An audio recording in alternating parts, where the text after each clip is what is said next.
you are. You are audible now. Okay. Okay, before we begin, I just have a small announcement to make. We have Mr. Abhilash Kaushik to chair this session. So we welcome you, sir. And our first participant is Ms. Nisha Narwani. So all the best, ma'am. Thank you. So, good afternoon to the panelists, the organizers, and the fellow participants. It's my privilege that I got a chance to present the paper first in the session.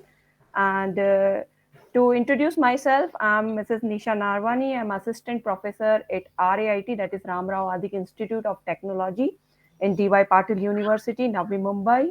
I teach communication skills and professional skills at Engineering College. And the paper that I want to present, so before I talk about my paper, I want to share my screen. So please allow me for the same. Can I start sharing my screen with you people? Yes, ma'am. Absolutely. Go ahead, ma'am. Thank you. So just a moment.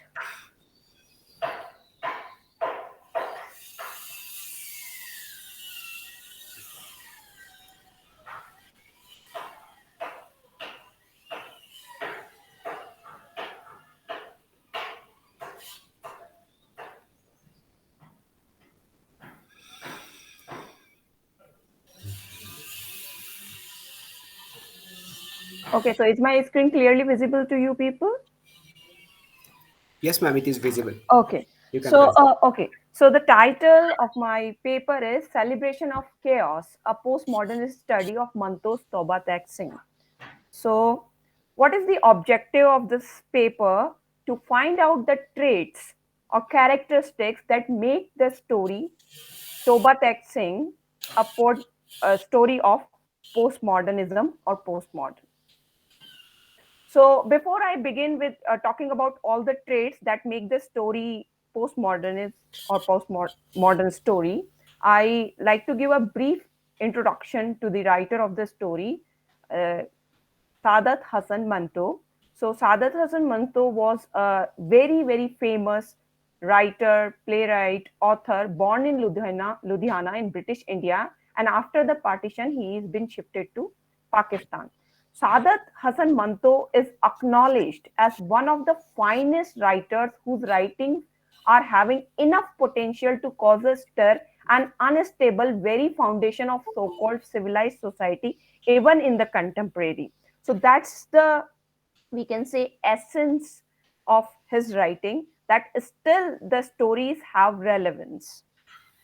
So for this paper, I have taken one of the very famous short stories written by Saadat Hasan Manto, and the name of the story is Toba Tek Singh. And this story is set 2 or 3 years after the 1947 partition, when the governments of India and Pakistan decided to exchange some Muslims, Sikh, and Hindu lunatics based on their religion, that which part of or which country they should be gone, either India or Pakistan, based on their religion. So entire confusion, chaos is about this one thing. Okay. So how the story becomes postmodern? Number one, it is defying grand narrative. So here I'm taking the clue from Loeta's very famous saying, which is incredulity towards grand narratives. So the story is doing same. Now, if we look at the grand narratives of partition, they are basically about politics and religious conflicts, dislocation, heinous crimes that happened at that time and post-partition, and how nation has been formed. So the stories are about nation formation. Stories are also about great historical figures, some heroic deeds and sacrifices. So, as per Leota, whatever discourse is being sanctioned, that becomes grand narrative. Now, this story, what this story is doing, Toba Tek Singh is an iconoclastic story that is defying all these grand narratives. Now, how the story is defying all these grand narratives? Because the story represents the confusion of lunatics regarding the partition and their relocation. So, this is a minor narrative. This is the dialogue which is uh, brought on the surface, and this dialogue is by the people who are at periphery. okay, where nobody is going to pay attention. So this minor narrative is being, the entire story is doing justice to this minor narrative, and there is this inclusion of marginal in this story. That's why the story is postmodern. Next thing, which is very postmodernist characteristics, that identities are quite complex when it comes to postmodern identities, and often confused identities. There is no rigidity, there is no fixity, there is, we can say, more fluid. So if you look at the characters, the way they are described in the story, they are quite there is formation of quite complex identities. For example, uh, there is a character, how the characters are described. Number one character is described in this way: Muslim lunatic radio engineer with an MSc degree, a quiet man who took long walks by himself. If we look at this identity formation, it is the combination of many things. One, religion; second, lunatic; third, education, profession, and then something very absurd: a quiet man who took long walks by himself. Then if you look at the another example, another Muslim inmate from Chennault, an erstwhile adherent of Muslim League who bathed 15 or 16 times a day. Now if you look at this identity formation, again religion, then region, then uh, ideology, then something absurd, uh, the person who takes bath for 15 or 16 times. Now if you look at this thing, there are no, fixed identity formation where a name is being given or something very relevant is being told about the character. So this is what postmodern is: very complex identity and inclusion of very many things. And still the identity formation is not complete, because every character is worried about the relocation, okay, which nation they are going to go. So still it is in flux, we can say. Still there is no fixity. It still, there is more things which are going to come in the formation of identity. So this is how the story is presenting some confused complex identities. And then there is inclusion of black humor, which is very much characteristic of postmodern, where the certain very serious things are being told in a very sarcastic manner, used by using some humor. So I give you some example from this story. Number one example: a Muslim lunatic, a regular reader of the fiery Urdu daily Zamindar, when asked what Pakistan was, reflected for a while and then replied, "Don't you know? A place in India known for manufacturing cutthroat razor." Okay, so this is one example. Then there is one more example uh, in the story, where one of the lunatics had declared himself God. One day, Bishan Singh asked, the protagonist asked this person who has declared himself God, where Toba Singh was. As was his habit, the man greeted Bishan Singh's question with a loud laugh and then said, "It is neither in India nor in Pakistan. In fact, it is nowhere, because till now I have not taken any decision about its location." So quite a humorous way of telling the thing. And then Bishan Singh begged the man who called himself God to pass the necessary orders and solve the problem.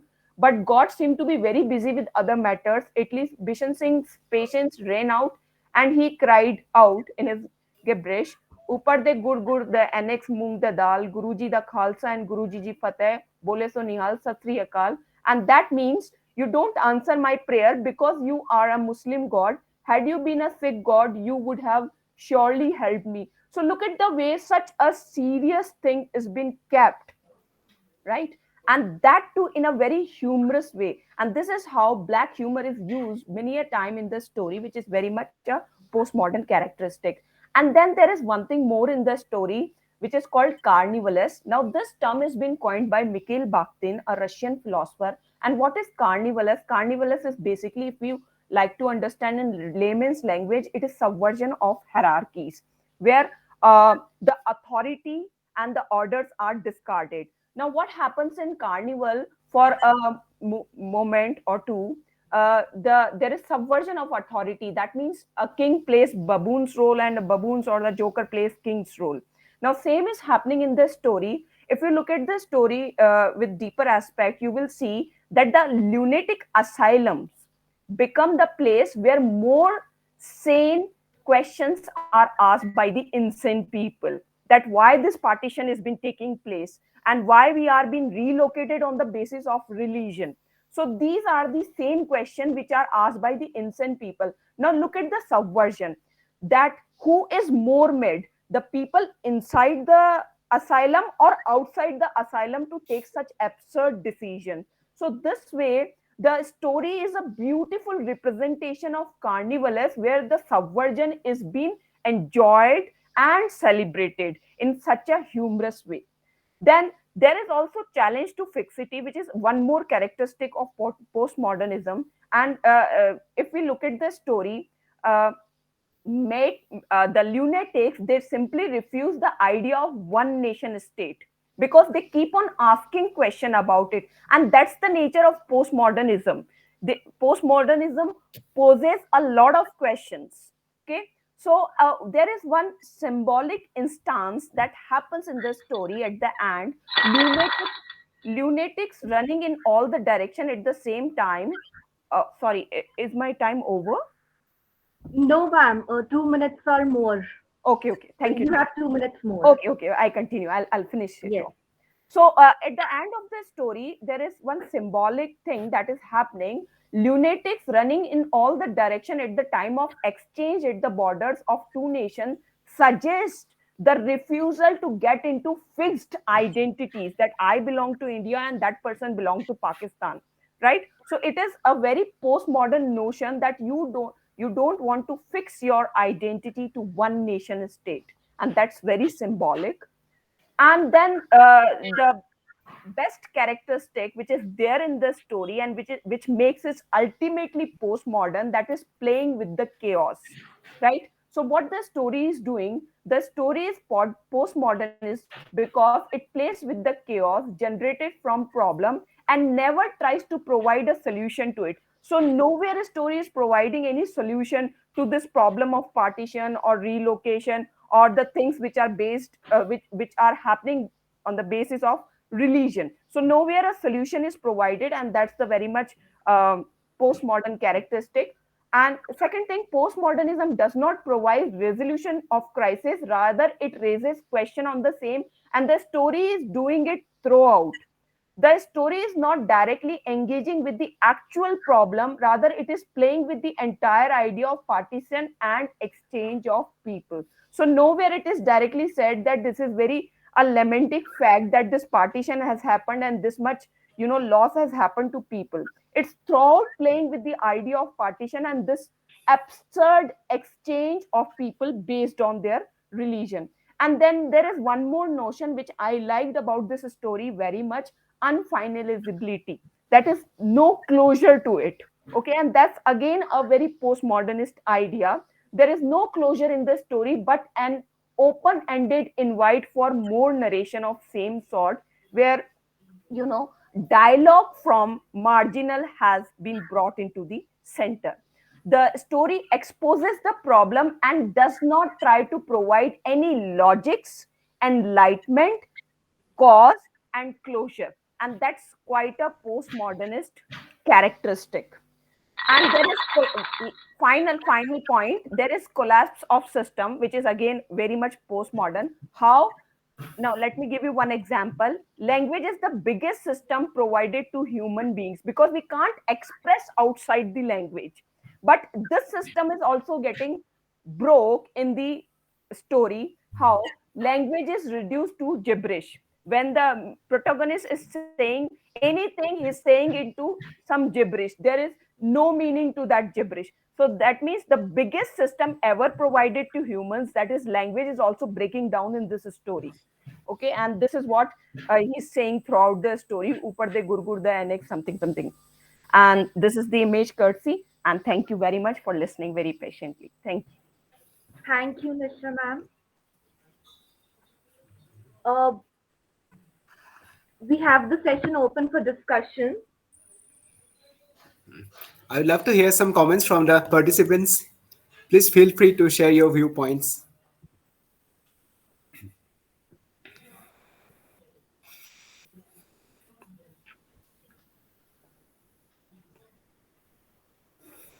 Hello, Nisha ma'am. Hello, Abhilash sir. Hello, entire AIFEST team. Hello, Uh, Mitali, your ma'am. your presentation was really enlightening, ma'am. Actually, I'm myself working on partition studies, and it is one of the seminal texts when it comes to partition Yes, studies with respect to Indian subcontinent. And the way you have talked about the elements of postmodernism, and you have contextualized it with the text. It's really enlightening. And apart from that, the gibberish part which you said, there's this constant uncertainty when it comes to language. right, Through the language uncertainty, we get to know that the communication is not happening properly. And right, when the communication is not happening properly, of course there will be a further series of misunderstandings, or for that matter a lack of clarity, which yes, is which actually kind of pervades this particular field of studies. So right. you have given a very I feel that it's a new insight to the entire field of partition studies, that we can view it from this angle also. So thank you very much, ma'am. Yes, Mitali, I like to add a point over here. And So, ma'am, I would also like to add something.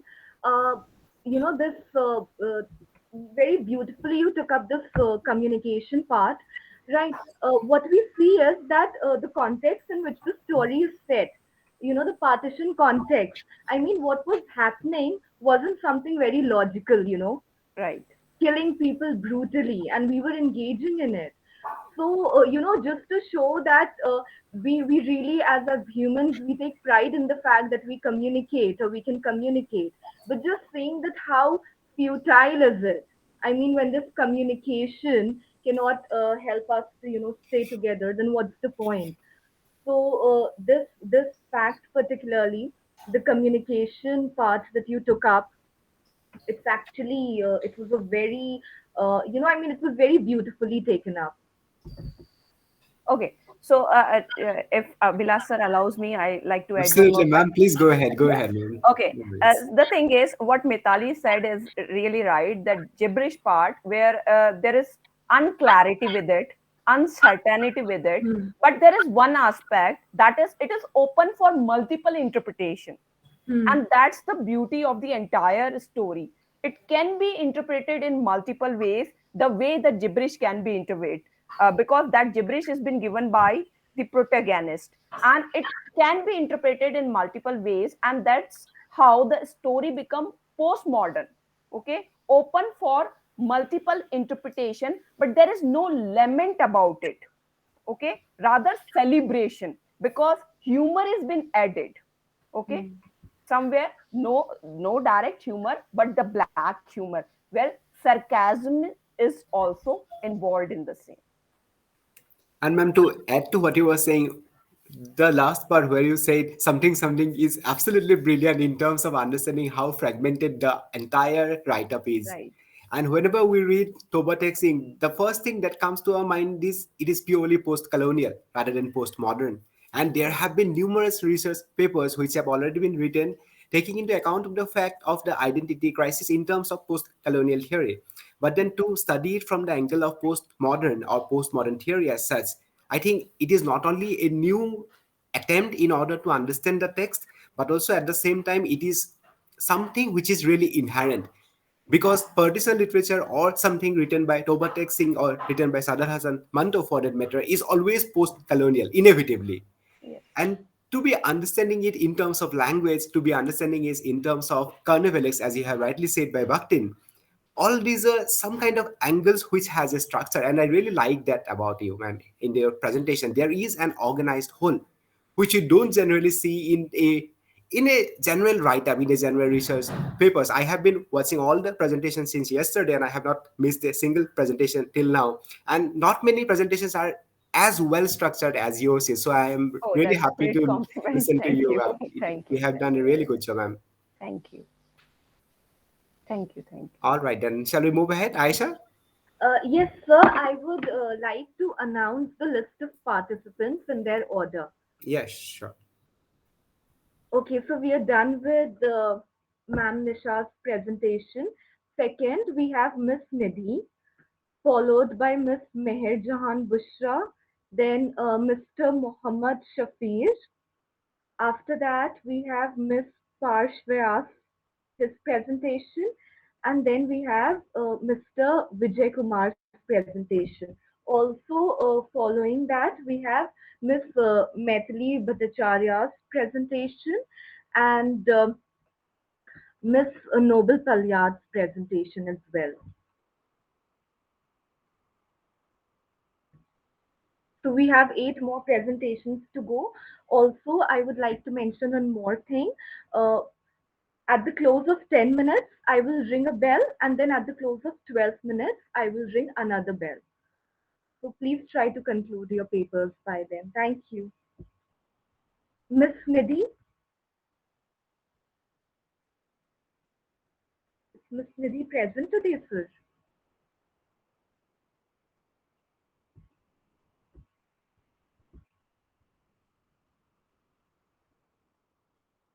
Abhilash, sir? No, Aisha, she is not here. Let's move to the Okay, next one. okay. Yeah. Then we had Miss Mehar Jahan Bushra.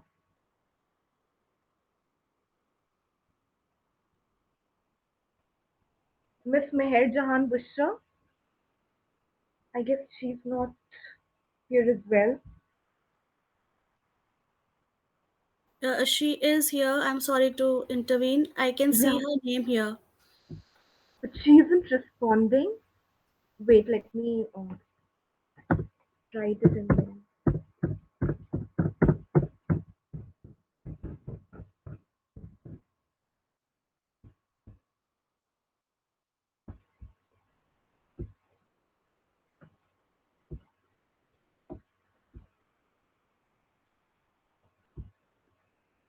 Yes, Miss Meher Jahan Bushra is there, but she's muted. I mean, she's muted herself.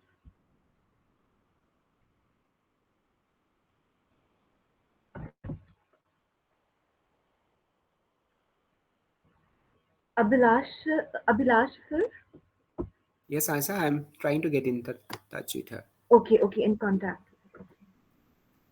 Just a second.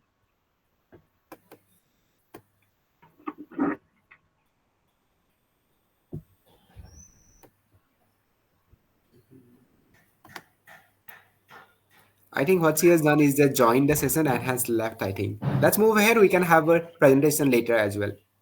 Okay, okay, okay. Then we have Mr. Mohammed Shafeer. Yes, thank you, ma'am. You go Am I ahead. audible? I think. Yeah, you are. Yes, sir, go ahead. Okay, thank you, sir. My name is Mohammed Shafeer. I am a PhD research scholar at Thiruvalluvar University, Tamil Nadu. I am from the Department of English. And the topic of my paper is Margaret Atwood's theory of victimization and the role of Kerala feminism. Okay, so I'll be concentrating on three areas. That is, what was the condition of women in Kerala, and how can we categorize the victims or the women victims in Kerala, and how can we apply these victim positions formulated by Margaret Atwood to solve their problems. How can Kerala feminism find ways of emancipation based on these four victim positions? I'll be focusing on these 3 points. The problems of women in Kerala started even at the time of, or even before the time of colonial times. At the time of colonial times, they were having the problems of colonization, and they were having the problems of caste, and they were suffering the problems of feudalism, gender, illiteracy, and poverty. So all the problems in the society were directly affecting the women in the society. Gender they were dominated by the forces of colonization, or the colonial powers were making use of them as their tool. Colonization and the caste were considering them as inferior creatures, and gender also was considered them as inferior creatures, and they were not allowed to educate themselves, and they were having the problems of poverty. uh, the problems of Kerala can be divided into three, because Kerala was three regions, basically Travancore, Cochin, and Malabar at the time of colonial struggle, or before 1947. All these aspects, that is caste, gender, feudalism, were exploiting women.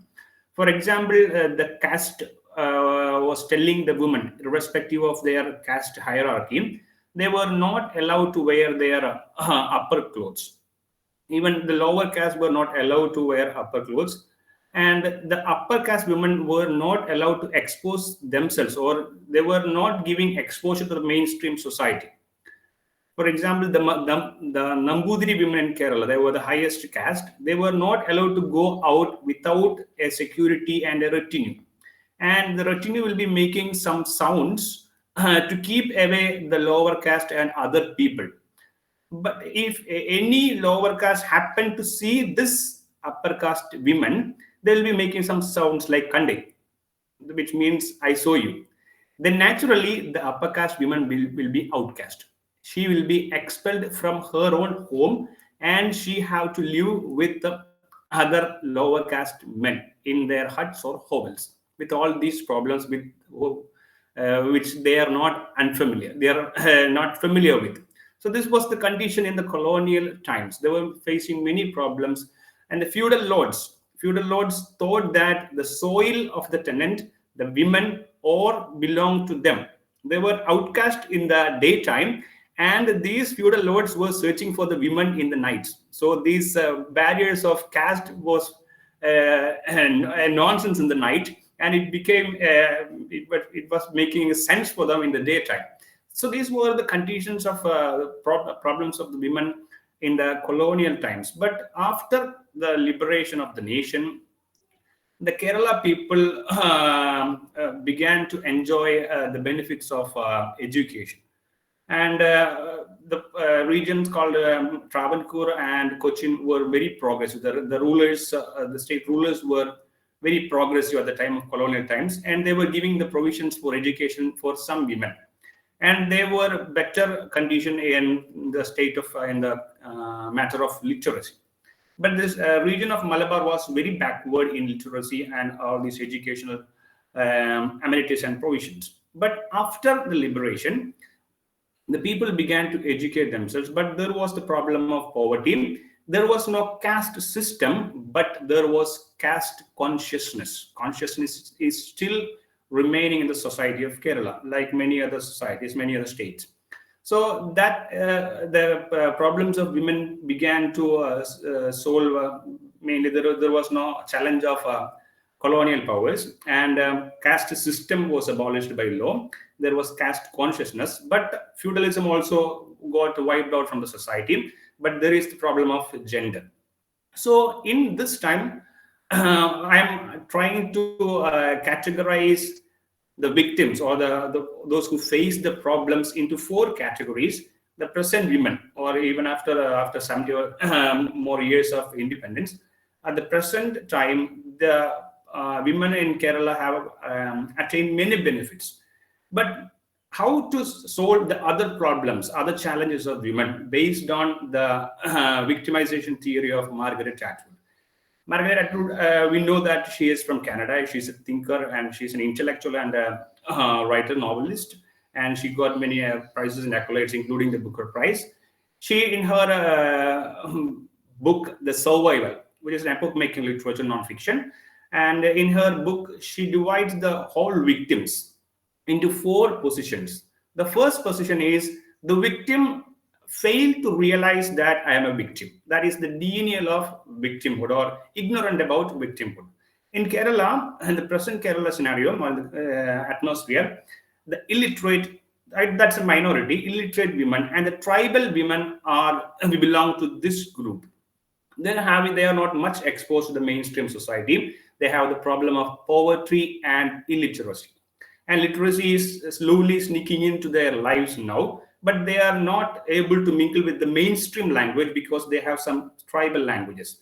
The next category is the victims who realize that they are the victims, but they believe that this victim position is because of the because of their fate. They believe that this is a divine position, and it's from history or tradition tells that women must be like this. So I am ready to accept this victim position. So they think that moving away from or speaking against this victim position will be the voice against the divine God, or will be against the tradition, or against the myths, or against the values put forward by the scriptures, religious scriptures. So they will be having staunch belief in some religions. So that is the second category. They have education, the benefits of education, not that of higher education. They are literate and they can realize what is happening in the society, and that's a majority in Kerala society now. And the third category is that they realize they are the victims, and they wanted to fight against the victim position, and they wanted to be free from this process of victimization because of their education and their exposure to the mainstream society. They are able to be part of this mainstream society, the feminist activities, women emancipation activities in the society, and they are able to realize the victim position, and they are trying to be free from all these shackles, all these challenges. And the fourth victim position is they are no more a victim. That is, Margaret Atwood calls them as the creative non-victim. They are not ready to be a victim. They are the revolutionaries. So how can feminist thinkers or feminist intellectuals or feminism in Kerala approach these four victims? The first is denial of victims, that is the tribal areas or illiterate people who are victimized. They first want literacy and emancipation from poverty because they are worried about their stomach, not about their brains. So all these slogans, all these problems, all these proclamations for women emancipation want to reach their brains because they are having the problem of their stomach. They are fighting to make both ends meet. So the feminist organization or feminist thoughts must find way for emancipation of poverty through proper intervention with the authorities or the government. Then only they can realize their victim positions. So this is not happening in the proper way in Kerala, I think, because the feminism is speaking in a language which is familiar for the educated or literate. So the next category is the educated one or the literate one who realize that they are victims, and they don't want to break this victim position because they believe that they are part of the fate. That it's their fate, or they are part of the religion or tradition of history. So how can the feminist thinkers or intellectuals of feminism approach this category of women? This is because the Kerala society is having a tradition of religion, and women believe that family is the basic thing. This feminism cannot break this belief because European concept is based on individual, and Kerala society is focusing mainly on family. There were many slogans in Kerala, like one very familiar feminist told that you must be free from your family. It is unthinkable for the most of the women in Kerala. So they have to believe that this, they have to make them, the feminist thinkers have to make them believe that this is not by fate, it's by the society. So they have to get, yes. 10 minutes up.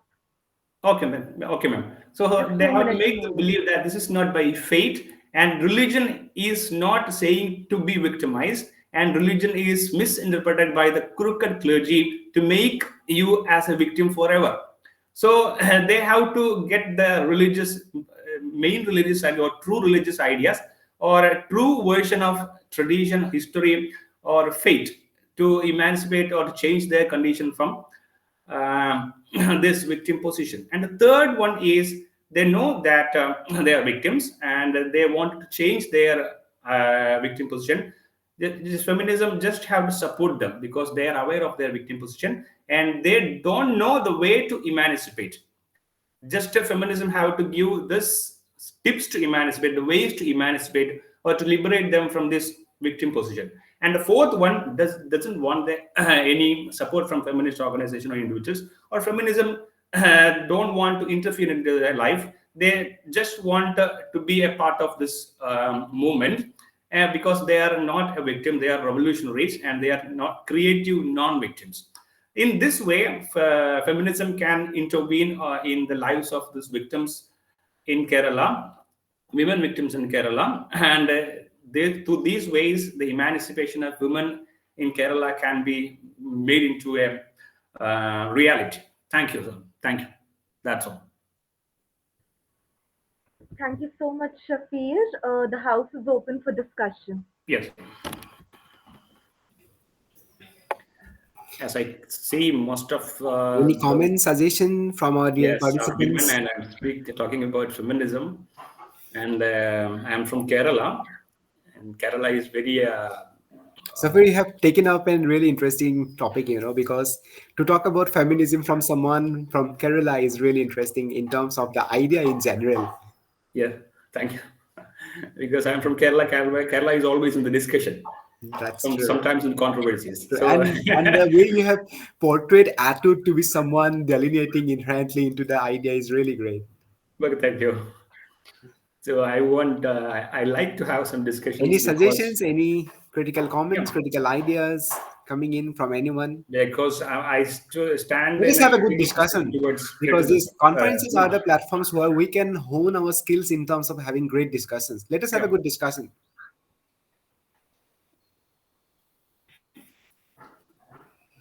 Yeah. What do you think, Shafeer? The entire process of getting victimized, isn't it constructed basically because all the religious scriptures, all the power structures, all the people enjoying power in the society, they are the ones who sort of structure the society, right? So at the end of the day, if someone is getting victimized, they are inherently becoming a part of that process, no matter how hard they try to come out from. So they're getting silenced. At the same time, they are also getting suppressed in terms of not being able to come out from it, right? Actually, I am a critique of feminism, and I listen to many lectures by Jordan Peterson. You know Jordan Peterson. Yeah. So you'll be knowing what my standpoint is. Okay, so in the issue of Kerala, the voice of the true problems are not addressed by feminism. That's my point. For example, when I was to the Kerala Literature Festival, you know about that. Kerala Literature Festival is very famous. They started before 6 years, I think, and that is in Calicut.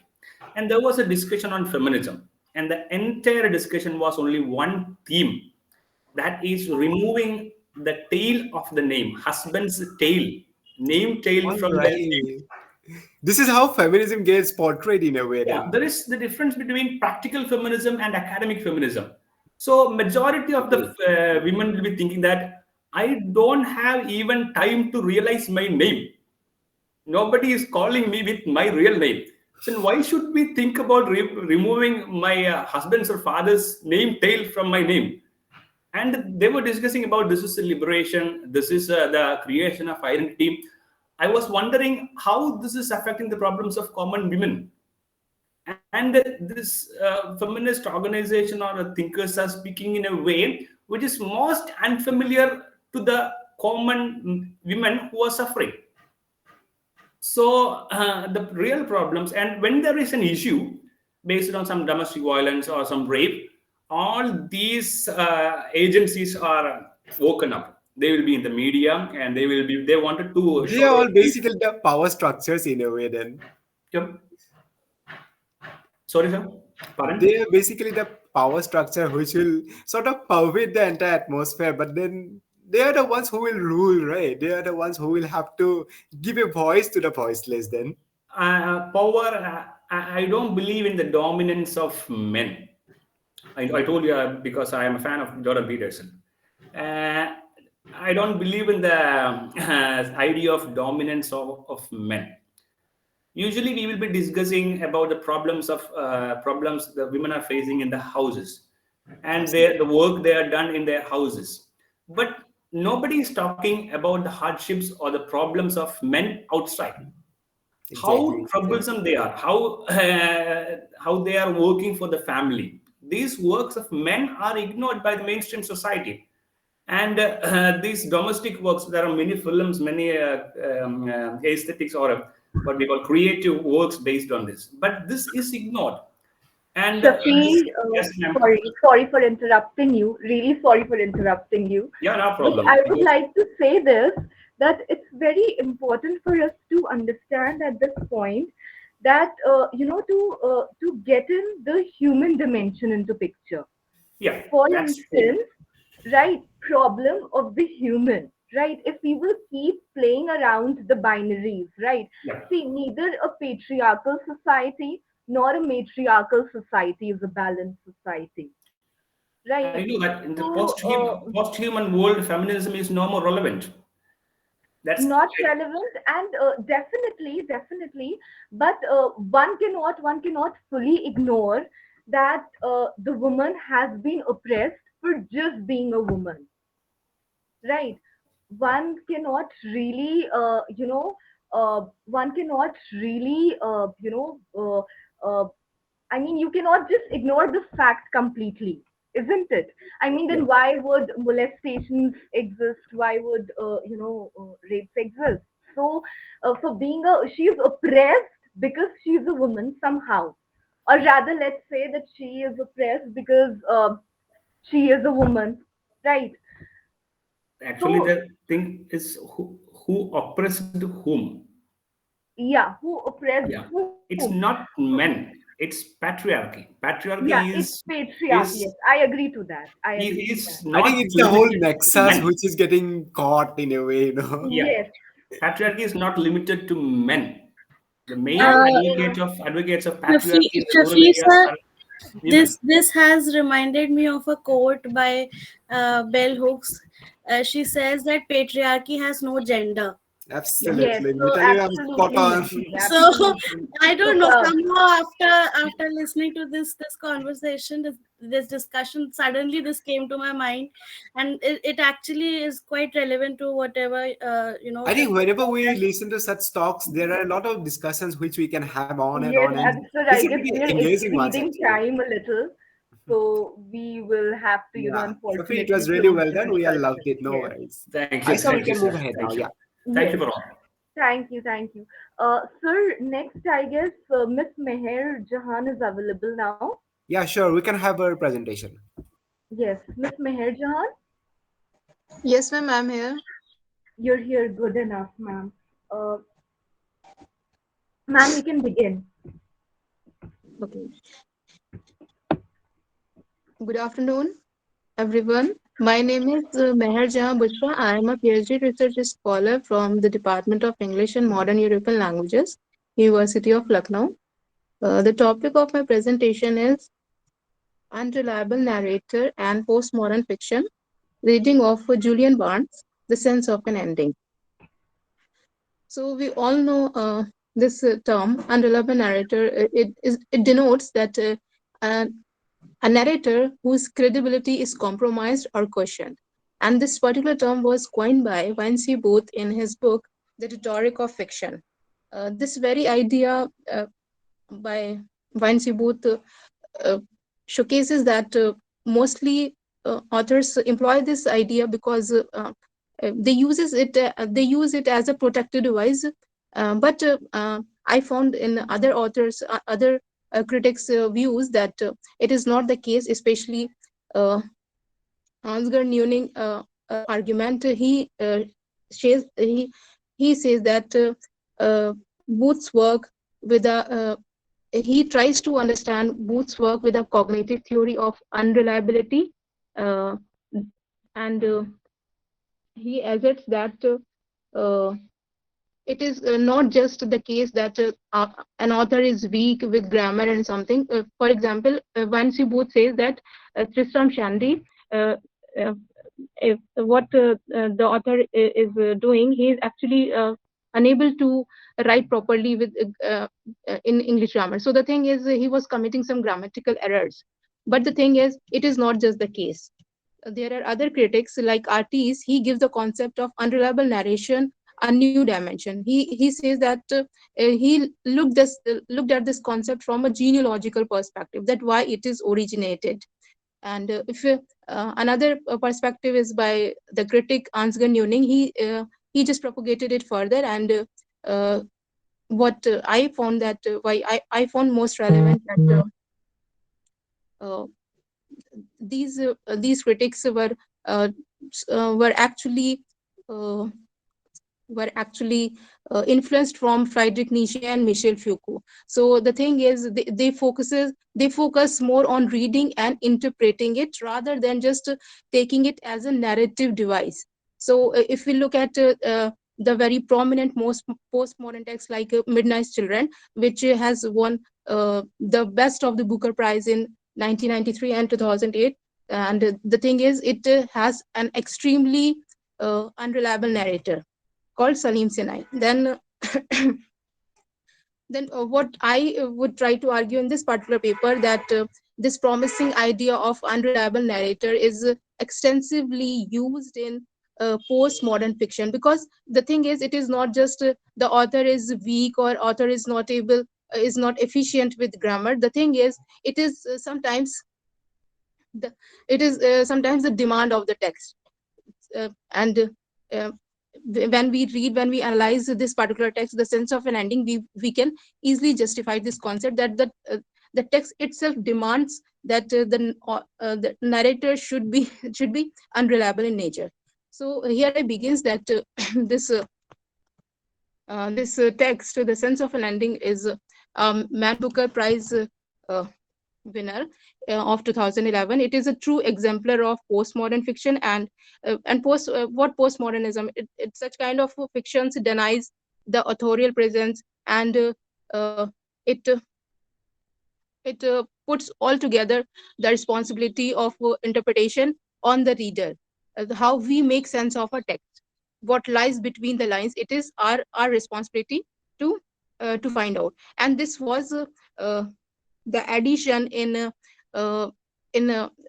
this was the addition in Wynne C. Booth's concept of unreliable narration by Ansgar Newning, that reader is also responsible for understanding a text which is employing an unreliable narrator. So I'm considering Ansgar Newing's argument while analyzing this particular text, The Sense of an Ending, as a postmodern, as well as this uh, employment of narrative device called unreliable narrator. Then moving further, I would like to say that what postmodernism say is it is all about the breaking of the hegemony of the universal meaning and existence of words, text, author, God, and all the truths which were and all the truths are now subject to reinterpretation, and they stand questionable. So the thing is, when once upon a time, a text was considered as supreme authority, and it has only a single interpretation. Nowadays, in contemporary times, or you can say in postmodern fiction, a text is open for reinterpretation and reinterpretation. We can see that it has just one single meaning, yeah, like the word itself, the existence of God, and it is all because of this uh, uh, of this tool we call language. Languages, uh, the postmodernists argue that language is unstable, it is slippery in nature, it cannot hold meaning. So this paradigm shift has brought all the existing phenomena, all the existing, or you can say canonized truth, to the margins. So it is argued that everything is just a linguistic construct, linguistic and textual construct, as Peter Berry said. And the same thing, that everything is a linguistic construct, we can find it in this particular novel. The same is actually being done by the narrator come protagonist, Tony Webster in this novel. So the thing is, what Tony is doing, Tony is a retiree. He is in his 60s and he's looking back at his past, his memories with his wives and his friends at his school, college, his teachers, his first girlfriend, and his family. And the thing is, he became perplexed when he received an unexpected gift from his ex-girlfriend mother, wherein there is a letter which says, "It may," I'm quoting, "it may sound odd, but I think the last months of his life were happy." So it is the most intriguing part of this gift received by the protagonist, and it just creates some kind of disturbance in his mind, that what has happened to Veronica, his girlfriend, and to Veronica's mother. So the novel is actually moving back and forth. It is truly a postmodern fiction. It has no proper beginning, no proper, you can say, no proper ending. And the thing is, the way language is employed in this text just make it more make the story more complicated. The narrator Tony, he says that, "I remember in no particular order," and this particular statement by the narrator specifies that he is an unreliable narrator, and whatever he is saying is he's definitely using his mental faculty called memory, which has turned, which he is saying many times that it has turned imperfect with the passage of time. So all in all, we find that he is justifying his unreliable narration. So the thing is, looking back to the critics' argument, especially this critic, Ansgar Newning arguments, he suggested few criteria which I have employed in this analysis, that Tony, the narrator, unreliable narrator, he perfectly fits in many criteria suggested by Ansgar Newning. Some of the criteria are like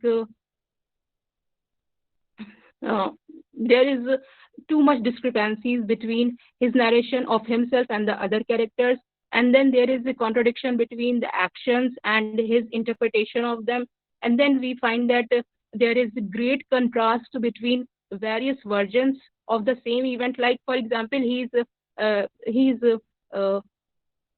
narrating his past with Veronica, and then in the second half of the story, we find that he is narrating his time spent with Veronica in words of Veronica herself, and we find there is a great discrepancy between the two versions. The version given by Veronica is altogether different, and Tony is narrating since the beginning of the novel is different.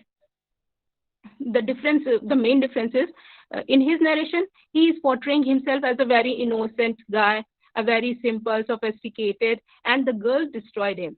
But when we read Veronica's narration through Veronica's letter, we find that it was not the case. He was not as innocent as he was portraying himself to be.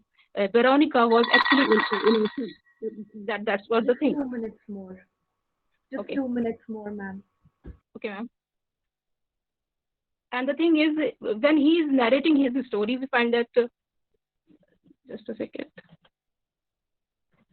So and a few more criteria which definitely suits Tony Webster. That is, his narration is full of emotional involvement, and he tries to gain reader sympathy. And when we read the text, we find that there are so many exclamatory marks, ellipses, and repetitions. And he accepted that he has fallible memory. There are gaps in his memory, and he justifies this thing that I have gaps in my memory, and it is just because I'm 60 years old. So, and this concept of a linguistic complexity is because the text is postmodern in nature, which which asserts that language is fallible and it is slippery, which cannot hold meaning. So whatever we try to understand by the Adrian's equation about life and its meaning, and if you try to understand a narration of Tony, we cannot actually reach on to the conclusion who was actually innocent and who was actually playing the game. Okay, so this is the true nature of a postmodern text, and it is all these things have been made possible because of the employment of an unreliable narrator. Okay.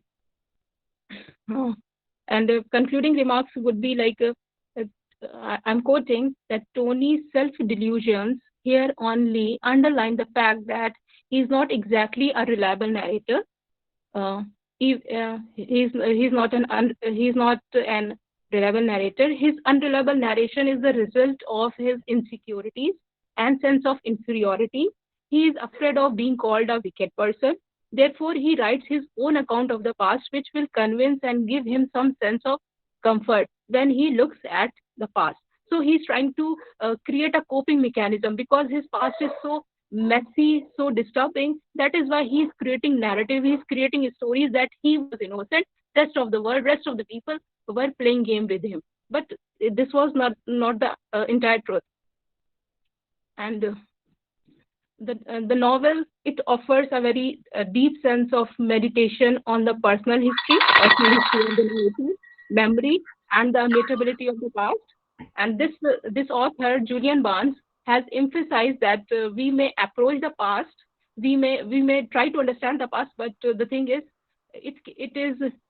we can never know the truth because we exist in a postmodern era. So, and the narrator Tony is portraying a fabricated version of reality, which is actually the result of his sense of guilt attached with the past, which he never wanted to confront. Thank you, ma'am. Thank you, Mehar. Okay, the house is open for discussion.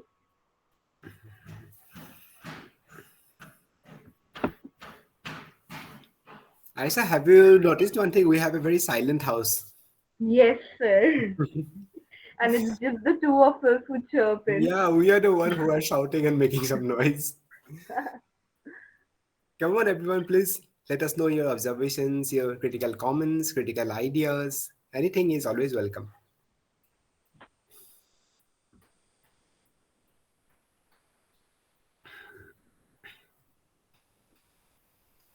Mehar ma'am, first of all, tell me what made you choose this particular kind of an attempt, kind of an approach in order to understand your text?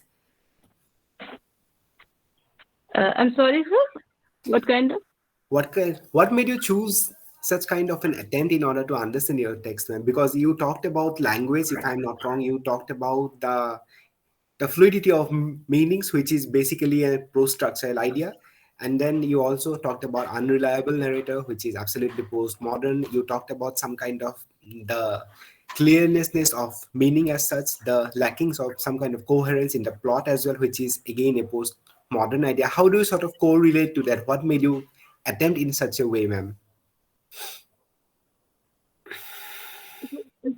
The basic reason why I chose this particular idea because my thesis is actually based on this topic, postmodern fiction. I'm trying to understand the interplay of memory and history in postmodern fiction only. So that is why I'm trying to understand the major postmodern writers, especially this writer Julian Barnes, and then I'm trying to focus on another famous writer, that is Margaret Atwood. The thing is, I'm too much interested in the theories which shape the modern era and then pave the way for the postmodern fiction. Like the world was shattering apart at the onset of 20th century. People were unable to make sense of the world. People were unable to make sense what is going around. So the thing was reflected in the literature. The text which produced in 20th century, we found that it it is actually undecipherable. It is not making sense. The story is moving somewhere we cannot even imagine. It begins abruptly and it ends when we cannot expect that it is ending. Like this novel. This is a postmodern Exactly, novel. exactly. Yeah. It is, And yes. what is really interesting is that you have chosen Julia Burns, who is generally considered to be someone associated with science fiction or science fiction novels for that matter. And to study that individual in the light of postmodern theory is really interesting. I mean, if you are working on memory, I would suggest you to read the books by Kazuo Ishiguro. I think the novels by Kazuo Ishiguro are primary examples in terms of how memory can be the primary force in order to understand the interlink between humans, the human society, their culture, and the attributes as such, man. And if you could watch some of the interviews which are available on YouTube, I think it would be absolutely great for your research. And the critical books by Barry Lewis, these books are also really helpful on memory if you're working on it. Okay, thank you, sir. Sir, could you please repeat the last name? The critical books by Barry Lewis, ma'am. There are books by Barry Lewis, Sebastian George. These are the persons who have written some absolutely amazing pieces on memory.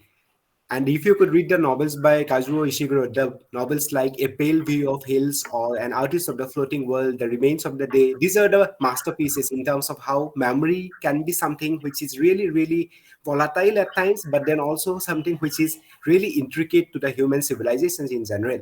So if you could read his novels, I think it would be really great for your research. Okay, thank you so much, sir. Thank you for your suggestion. Thanks a lot, ma'am. Yeah. Aisha, let us move ahead. Yes, sir. Miss Parshvya,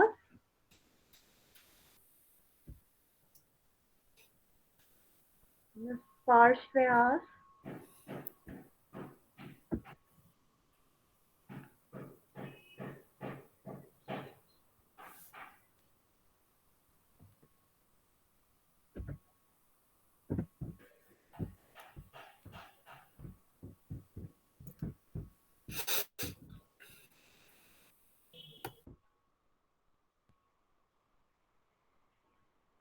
So can we continue?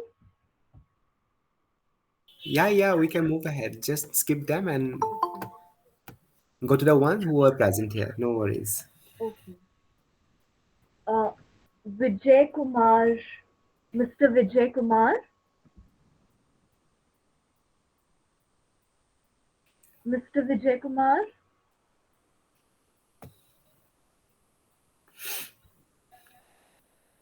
There are many absentees. Yeah, that's right.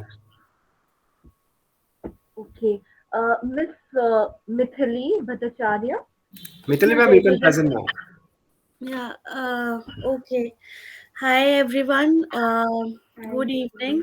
Good evening. And in fact, I was kind of thinking about one thing today. My today's presentation itself for me was a postmodern condition. I didn't know whether I'll be able to present today or not because of certain uncertainties. But then I'm glad I'm able to do it. And okay, so I am Mitali Bhattacharya, and I am pursuing PhD in English from University School of Humanities and Social Sciences, Guru Gobind Singh Indraprasth University, New Delhi. So, the title of my paper is Understanding Postmodernism in Indian Context, a study of select plays of Mohan Rakesh, Badal Sarkar, and Mahesh Alkunchwar. Uh, Okay, so before I start my paper, I would like to give you all a brief idea as to what I'll be deliberating upon throughout my paper.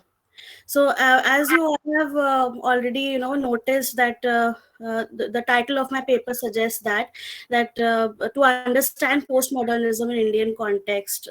Now, basically, postmodernism, as we have been discussing since 2 days, that it's a Western coinage, it's a Western concept. However, the characteristics of postmodernism, let's say, unpredictability, existential crisis, brokenness, fragmentation, unreliability, existence of multiple perspectives. These are some of the characteristics of postmodernism. But along with being the essential characteristics of postmodernism, these are also some of the fundamental truths that tend to be a part of human existence in general. So, my major argument today pertains to challenging this act of categorization somewhere of these fundamental truths that pre exist and predefine human life, and understand them as universal truths on philosophical levels that are bound to occur in the lives of human beings, irrespective of the culture and the civilization human beings belong to. uh, so that is the basic idea that I had in my mind while preparing for this discussion.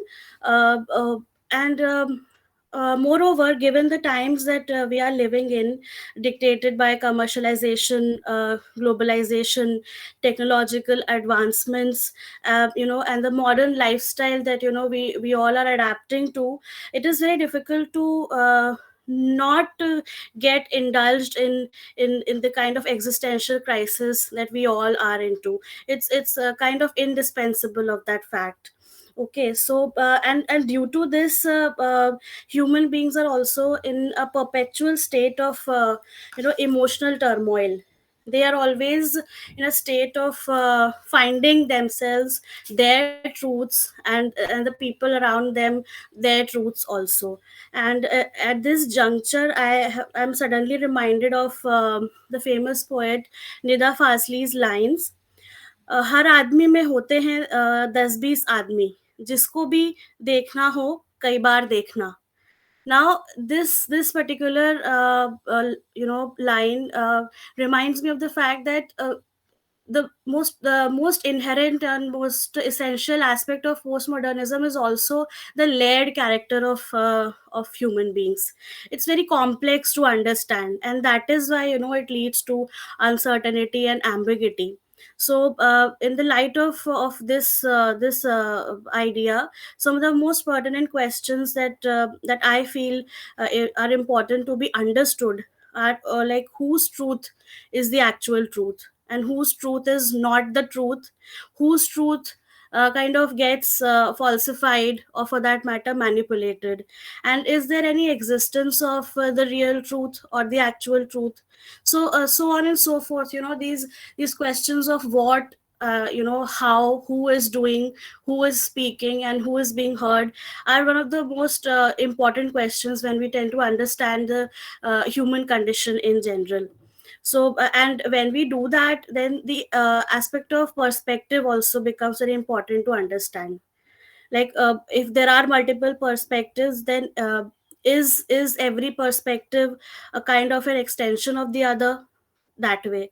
So before going on to the analysis of the plays and to understand the plays in terms of my argument, it is also important to understand postmodernism in Indian context. When we do that, then it is imperative to focus on how, since the middle of 20th century, the formal end of European colonialism in various parts of the globe had powerful historical instances wherein the linkage between the political chronology and literary productions started taking place. And that's why at that juncture, the emergence of post colonialism also started occurring. And in particular, if I talk about India, then it also led to disjunctions between the past and the present. So postmodernism and post-colonialism somewhere started emerging simultaneously after India gained independence, like post 1950s and then through 1980s and after that. So keeping in mind all these aspects, I'll now briefly talk about the three playwrights whom I've chosen for my discussion today. The first one is One Day in the Season of Rain by Mohan Rakesh, Ashar Ka Ek Din, and Procession by Badal Sarkar, uh, Mitchell in Bangla, and Flower of Blood, Rakt Pushp by Mahesh Alkanshwar. So all these plays these are short plays, like not very long plays, they're short plays, and they are written after India's independence, and during that time the nation was going through a major political, social, and economic shift. It was a period which was again marked by uncertainty, post war trauma, nostalgia of the past, and a feeling of homelessness and rootlessness due to migration. So as I mentioned before, also these are also integral to human beings in general. So also though at that time, a nation witnessed freedom from the prolonged British rule, there was a sense of uncertainty and ambiguity due to what was lost and what was to come in the form of new India. So this is the brief analysis that I had to give in terms of my idea. Now I'm moving to the plays, to the three plays I mentioned just now.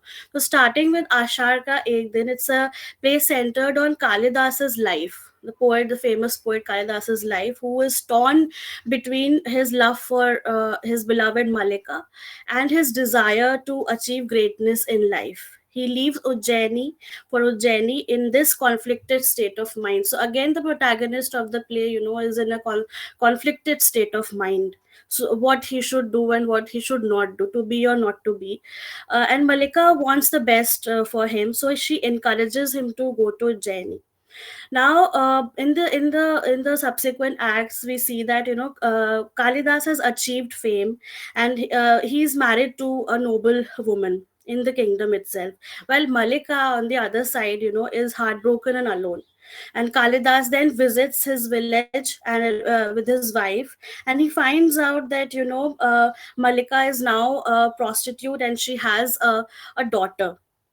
And he decides to renounce his life. Suddenly, he has this realization that he did something wrong to her, and he decides to renounce the courtly life, and he goes back to her. But then there is this kind of he doesn't know, he's always in dilemma what to do. So suddenly he realizes that now that she has Malika is no more the Malika he knew before. He decides to leave again. So earlier he left because he wanted to do something great in his life, and now he leaves because of a moral obligation of an idea that she is not the virtuous woman anymore. So this is very important, which I found in his character, the lack of decision making. And also the aspect of despair, dilemma, abruptness, incompletion, failure to be authentic, and there's a lack of companionship also in their relationship. They are not able to, though they have their own truths, it is their truths due to their vantage points that do not allow them to meet somewhere. So there is no closure in this play per se. Now coming to the second play, Procession by Badal Sarkar, this play depicts the afflicting influences on the post-independence India, which happened due to communal rights, conflict between political parties, the gap between the oppressor and the oppressed, overall the impact of partition, basically. So this play illustrates how mental deformity or mental depression per se is affected and perpetuated in among the masses. So the play has neither a plot or characters in the conventional sense. The characters are not prototypes, but they are representative, and they are symbolic in nature. They are khoka, an officer, one old man, one master, and a chorus of six people. Now, Khoka and old men form one group. They are the oppressed, and the officer and the master, they form the other group of the bureaucracy and the police. So Khoka is killed, and the old man is lost in the roads of the city of Kolkata, and no one knows who killed Khoka, and no one knows why is this old man lost in the city. The play starts like this only, that Khoka is killed and old man is running around the city, all lost, and he's asking where has he gone, why has he been killed. So now Khoka and the old man here are every man in that respect, if we understand it critically. And these characters somehow, they exemplify the fragmented collage of the perspectives and identities. We can understand them as general people, and we can kind of analyze them in our own understanding. So this way, this play ends, again marked by uncertainty and ignorance per se. And lastly, I'll just I know I'm short of time. I'll just talk about the last play, Alquist's play, Rakt Pushp. This play is about mother-daughter relationship. It is also about how the urban section of society in the modern postmodern times feels stuck due to individualistic and self-centered living first, and then second due to communication gap leading to disintegration of the families and suppression of feelings, and third due to failed marriage leading to psychological crisis. So the protagonist of this play, the central character, Padma, she is going to through identity crisis, and she is in her late 50s, and she witnesses her son's death, and that's why she plunges into depression. And due to that, she's not able to communicate properly to her husband Bhau and her daughter Lilu. But she can only connect with one person who is the paying guest at their home, Raja, just because he is not the family member, and he has this sense of objectivity in him. So she's able to connect with him quite well, and because Raja kind of listens to her, without judging her, or without saying didactic things to her. So Raja can also be considered as an eye of the audience. Like, we also, when we read the play, we are willing to know the complexity of emotions that Padma is going through, but as suffering and mental agony are innate, they cannot be measured. So Alconchur also does not give any resolution to us. The family is shown to be scattered and disintegrated. They all are living their truths, but none of them are able to understand that what is going on. So therefore, in all these plays, the characters are metaphorically homeless and rootless at several levels. While in Ashar Ka Ek Din, the metaphorical rootlessness is at the philosophical level.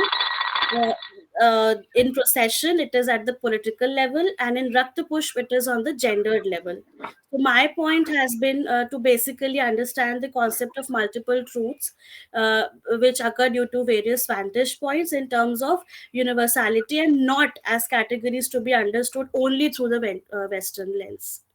So yeah, thank you. I'm done with what I had to say.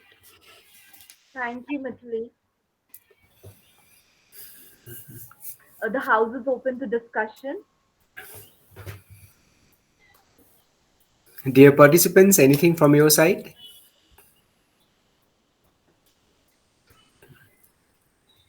Such a quiet house I am the owner of today.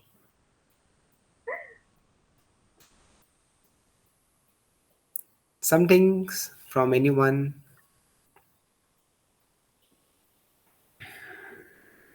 Vitali ma'am, tell me one thing. Why did you choose 3 texts?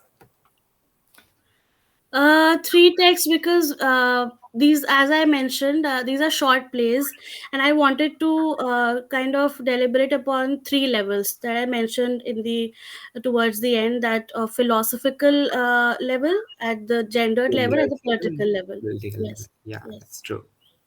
What I really like was that whenever we take into account of any kind of postmodern writing, we generally attribute it in terms of the plot, in terms of the characters, or in terms of how fragmented the writing is. But what you have done really well is to study the human character as such, is to study the human kind of development, kind of their sort of broken personality as such. Because at that very point, whenever we read the plays Badal Sarkar for that matter, we generally get to know the psychology of an individual, the characters, the main, the leading protagonist for that matter.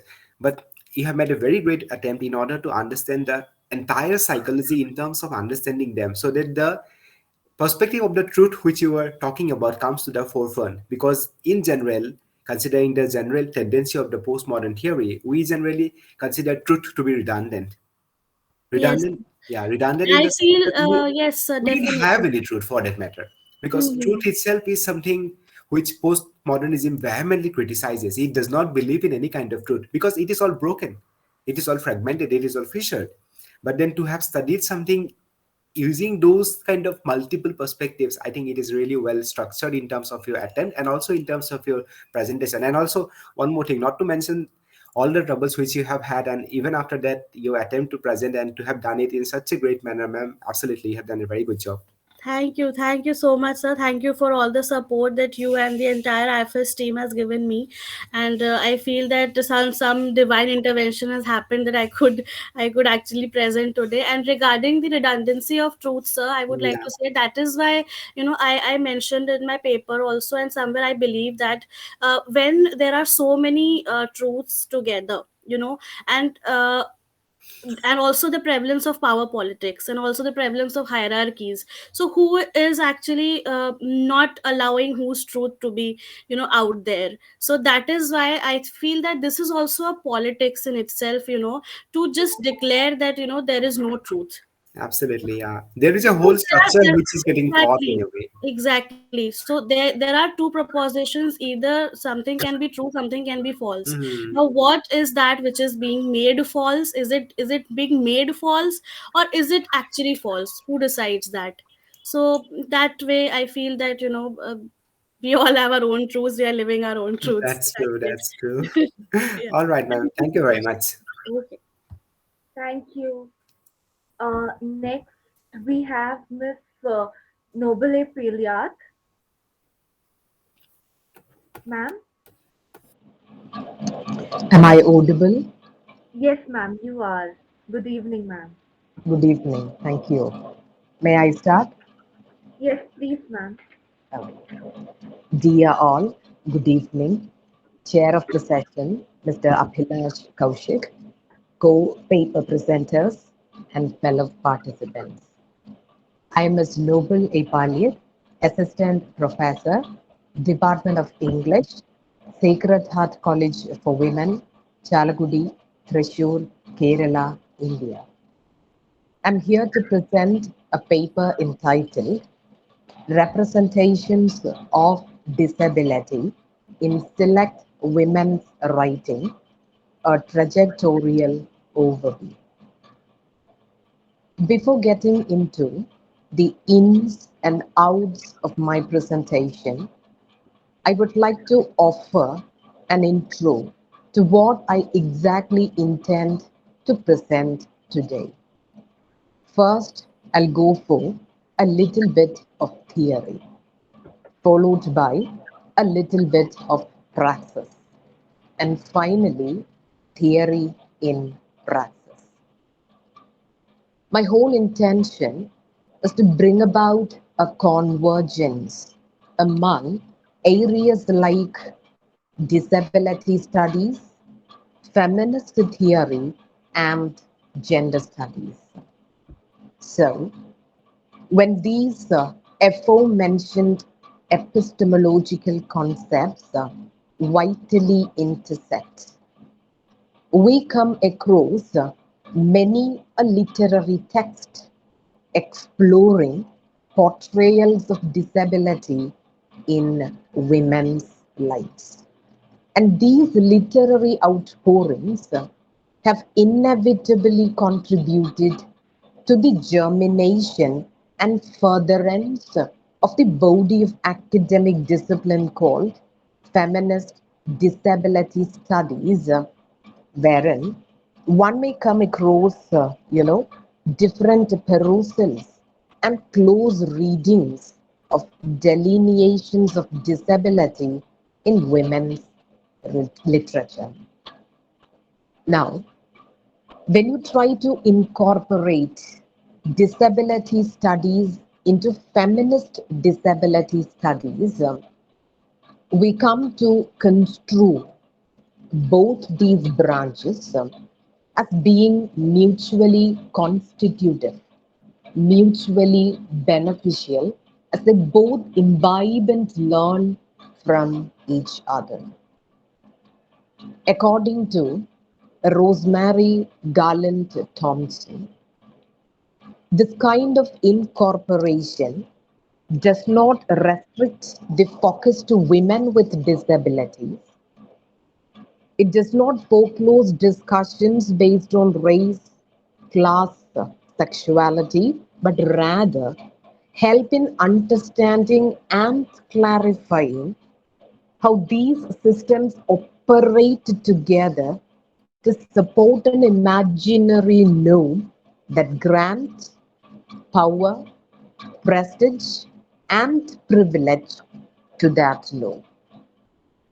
As a result, consequentially, feminist disability theory presents not a minoritizing but universalizing view of disability, encapsulating within itself both notions of privilege and oppression based on ideas of ability and disability, which produces both physical and cognitive variations. In order to substantiate my argument, I have picked up a few, a couple of texts from the existing catalogue. Now, let me get into the seminal part of my presentation. The first reference is a feminist utopian novel by Marge Piercy, wherein she foresees a future in which disabled bodies do not exist. She does away with forms of segregation, like race, class, sexuality, ableism, etc., thereby fantasizing a world without oppression. She points to the inability of society to contain differences. Moreover, the commonsensical nature of ableism, the belief that disabled lives are lesser lives, able-bodied embody the ideal, etc., are undermined in the novel. Over to the second reference, Mary Shelley's Frankenstein, wherein Dr. Frankenstein's monster symbolizes the potential for failures in the human quest for scientific upliftment. Third reference, Emily Bronte's Wuthering Heights picturizes different chronic and mental illnesses as pointers to the morality and inferiority of various characters in the novel. So, what one tries to decipher from these prime thematic concerns that were getting foregrounded in these literary texts is that such kinds of oppressive framework in which women were disabled by, I underscore the phraseology, sexist inequality, displayed itself through the concept of the mad woman. A revolutionary step taken in this regard was with the publication of Sandra Gilbert's and Susan Gubar's The Mad Woman in the Attic, where they reclaimed representations of mad women as symbols of rebellion against patriarchal oppression rather than as victims disabled by it. This also reveals the history of pathologization of women in psychiatry. Now, this new interpretation of the mad woman as rebel suggests that madness was a kind of reasonable response by women to the strictures, to the dictates of a patriarchal society. Now I go for the next reference, that is the fifth one.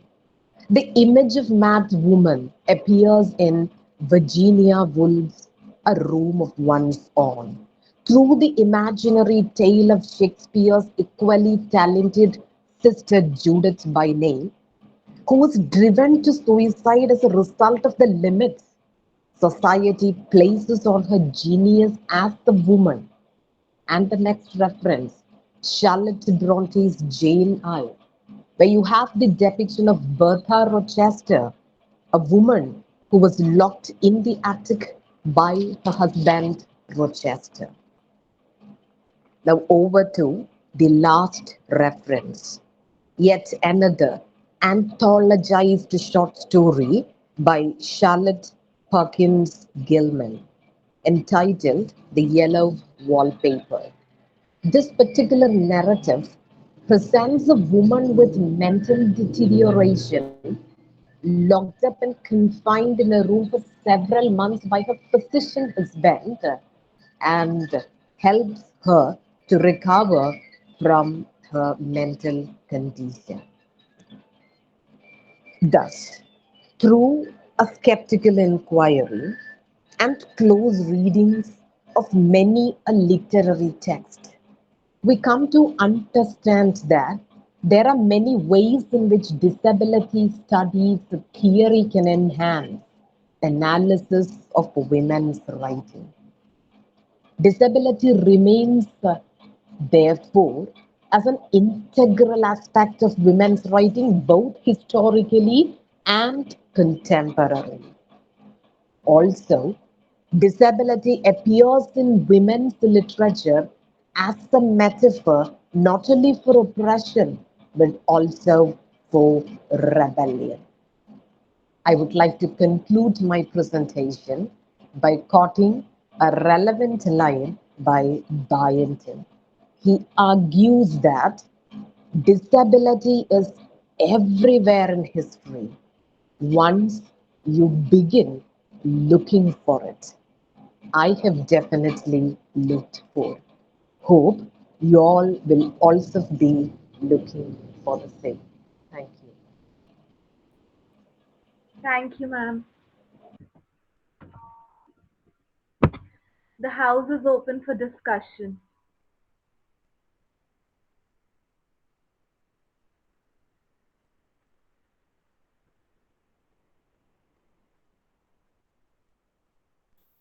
Such a great house. We don't have any discussion coming up. Thank you. please, Um, say, please say Ma'am, something. Yeah, sorry. Go ahead. Yeah. yeah, Shafeer. Oh, yeah. Sorry. Yeah. Go ahead. Actually, you were referring, Madam was referring to Mad Woman in the Attic. And we have many canonical texts of feminism. I won't say feminism, humanism in the modern context. Uh, many canonical texts. What is the relevance of all these texts in the post-human time? Because these binaries are no more relevant. These men-women binaries are no more relevant. So I want to know what's your take on that. Uh, See, I don't know how far I will be able to give you a satisfactory explanation to your question, but I would like to disagree with one sentence of yours. You asked about the relevance of this particular writer. But I would like to tell that this writer was a pioneer in making us understand the oppressions faced by women since times immemorial.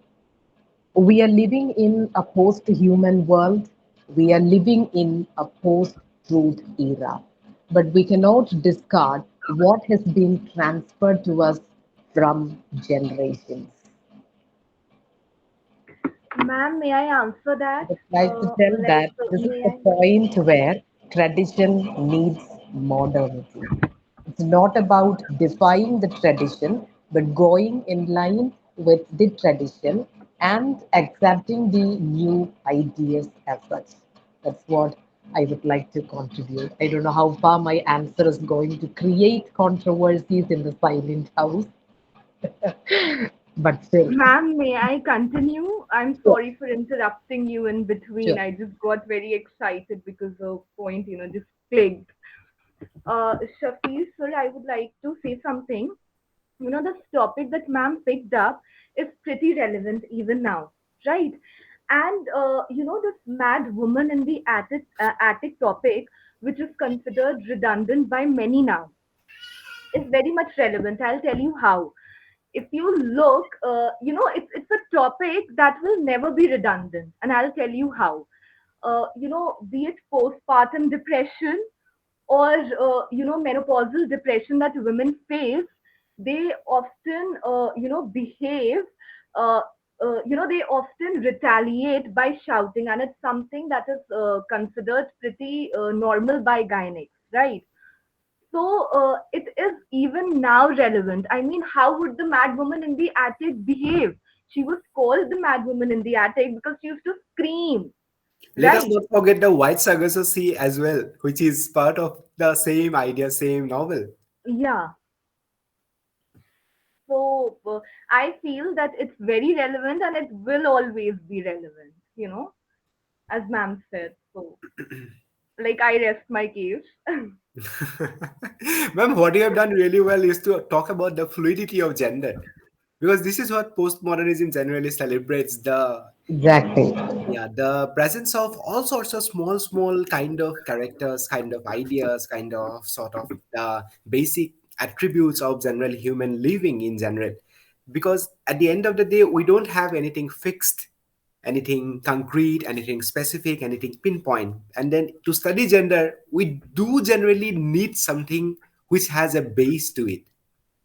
And for you to study it, for you to study in terms of gender, I think it is a really well thought of idea in the first place, because to write the paper you would have thought the idea first of all. And I would really love to congratulate you for this, Matt. And I don't think you have done any wrong in doing that, because gender itself is so, if I can use it, so volatile in the modern day world. And to have a lot of characters, have a lot of contingencies for that matter coming in, we have the idea of the postmodern feminism as well, which will always refute the idea of something concrete. We can always bring in the idea of Judith Butler's performativity, who argues that gender itself, irrespective of an individual being a man or a woman, always performs. So if we are living in a society, we are basically performing an act. So I think you have done a very good job, ma'am. I absolutely enjoyed your presentation. Thank you so much. Resonating with the ideas of Judith Butler. Thank you, ma'am. Yeah. Aisa, do you have any more? Let No, us move ahead. sir. We do not have more participants. Three participants did not appear. All right, not a problem. So, Let us yeah. thank all. Yeah. Let me just recheck once. Yeah, sure, sure. And I don't think so. Let me just take the names once more. Miss Parshvayas, Mr. Vijay Kumar, and Miss Nidhi.